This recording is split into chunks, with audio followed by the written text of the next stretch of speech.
Merret vendimi për motrat Berisha, por betejë nuk ka mbaruar. Pas gati një vit hetimësh dhe seancash gjyqësore, gjykata e Tiranës ka dhënë vendimin për motrat Mariela dhe Antonela Berisha, të cilat u shpallën fajtore për dhunën ushtruar ndaj bllogeres Klea Prenga, ngjarje ndodhur në gusht të vitit 2024 në një restorant të kryeqytetit. Por historia nuk mbyllet këtu, pasi çështja pritet të kalojë në apel dhe palët do vijojnë për ballin e tyre ligjore.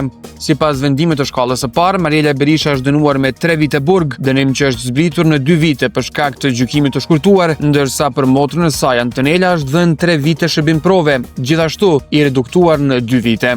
Të dyja u vetëdorëzuan në polici 2 muaj pas ngjarjes, pasi për një periudhë ishin shpallur në kërkim.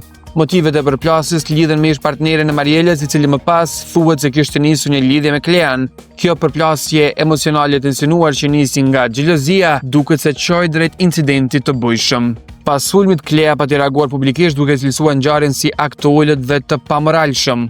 Sulmi u krye nga Mariela dhe Antonela Berisha, as ato dhe as kusht tjetër nuk mund të shkatroj fytyrën dhe imazhin tim. Më vjen keq për to sepse tyrja është shkatruar me kohë. Nga anët tona as hasmi nuk goditet duke ngrënë, ishte shprehur mes tjerash ajo.